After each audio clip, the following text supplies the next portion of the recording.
People don't disrespect you randomly. They test you first. It rarely starts with something obvious. No one announces it, no one makes it clear. Instead, it begins with small moments, almost unnoticeable at first. Someone interrupts you while you're speaking. Another person makes a joke at your expense. You say something, and it gets ignored. And then something subtle happens.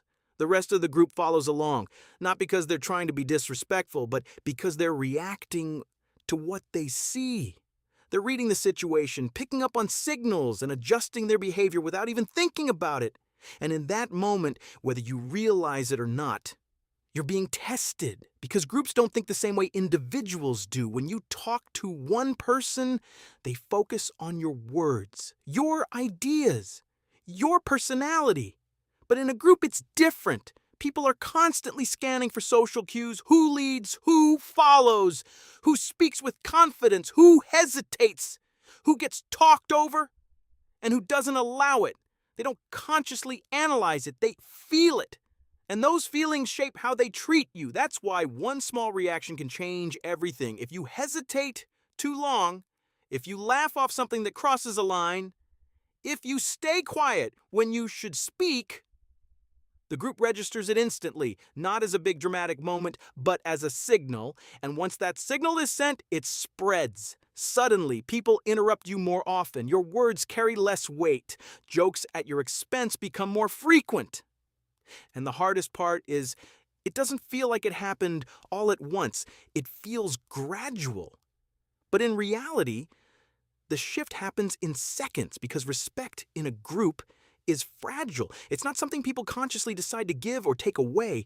It's something that changes based on how you respond in key moments. And once it drops, people treat you differently. Not necessarily worse in an obvious way, but differently enough that you feel it. Less attention, less space, less influence, and most people don't know why it's happening. They think it's about confidence or personality or being more outgoing. But it's not. It's about signals. The way you respond when you're tested, the way you handle pressure in front of others, the way you react when someone crosses a line. Because those are the moments that define how a group sees you. But here's the part most people don't realize. If respect can drop in seconds, it can also be rebuilt just as fast. Not through force, not through aggression, but through very specific psychological shifts. Small changes in behavior that completely alter how people perceive you. And once you understand them, the dynamic changes. People start listening differently, reacting differently, treating you differently. So what are the 3 psychological tricks that instantly change how people treat you? So what actually changes how people treat you in a group? It's not about being louder. It's not about being aggressive. And it's definitely not about trying to impress anyone. It's about how you respond in key moments. Because in a group setting, people aren't just listening to what you say, they're watching how you handle pressure. And small reactions send powerful signals. Here are 3 psychological shifts that can instantly change the dynamic. 1. The pause and eye contact. When someone interrupts you or makes a subtle disrespectful move, your first instinct might be to react immediately, to talk over them, laugh it off, or rush to defend yourself. But that's exactly what weakens your position. Instead, pause. Just for a moment, say nothing. Don't rush to fill the silence. And then, hold calm, steady eye contact. That small pause creates something most people aren't comfortable with: tension. And tension draws attention. Suddenly, the moment becomes visible to everyone. The interruption, the behavior, it's no longer ignored. It's exposed. But more importantly, your reaction sends a signal. You're not flustered. You're not rushing. You're in control. And in a group, control equals presence. It shows that you're not an easy target, that you won't just absorb whatever's thrown at you without awareness. Most people expect either submission or overreaction. But calm stillness, that's unexpected and powerful. Because silence, when used correctly, can be louder than words. 2. Call it out calmly. There are moments when silence alone isn't enough. And this is where most people make a mistake. They either say nothing at all, or they react emotionally defensive, sarcastic, or aggressive. Both of those weaken your position. Instead, you do something simple, but rare. You address it directly, calmly, clearly, without emotion. Why are you talking over me? That wasn't necessary. No anger, no raised voice, no attempt to embarrass, just clarity. This does something powerful to the dynamic. It shifts the pressure. Now the attention is no longer on you, it's on them. They're the one who has to explain their behavior. They're the one who feels the tension. And the group notices it instantly. Because you've broken the flow. You've interrupted the unspoken pattern before it could spread. And at the same time, you've done something even more important. You've shown boundaries, not aggressively, not emotionally, but confidently. And boundaries are one of the clearest signals of self-respect. 3, shift the energy. After a moment like that, most people make another mistake. They stay in it. They over-explain. They hold on to the tension. They let the situation linger. But the real power comes from what you do next. You move on. You shift the energy. You continue the conversation as if you're completely grounded, as if nothing has thrown you off. Your tone stays steady. Your presence stays the same. And that does something subtle but important. It resets the room. It shows emotional stability. Because anyone can react in a moment, but not everyone can recover instantly and stay composed, and groups follow stability. They naturally align with the person who feels the most grounded, the most controlled, the least affected.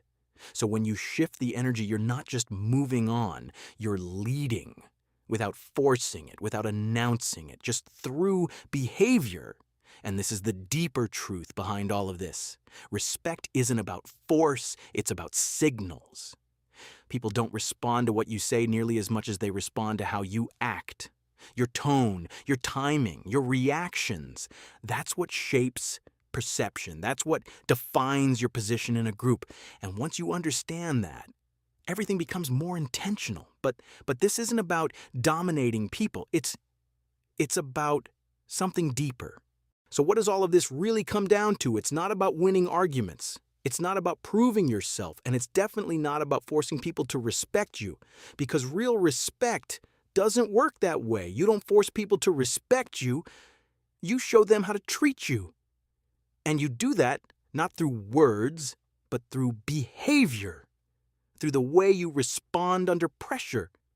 Through the way you carry yourself in uncomfortable moments, through the way you handle situations where most people lose control. Because those are the moments that define everything.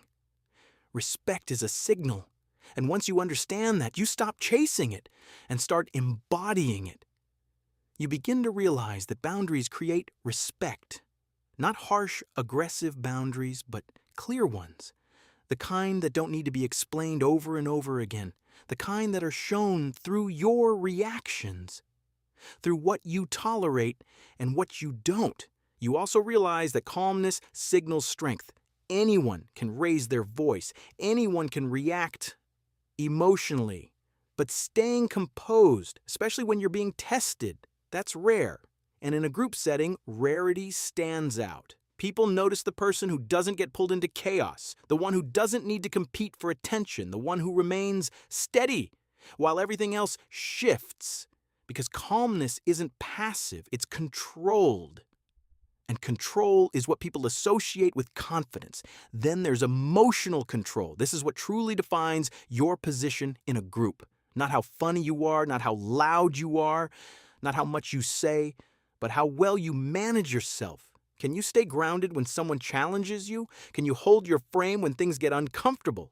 Can you respond instead of react? Because the moment you lose control, even briefly, you send a signal. And the moment you maintain it, you send a stronger one. This is where everything becomes practical. You stop reacting impulsively. You give yourself space before responding.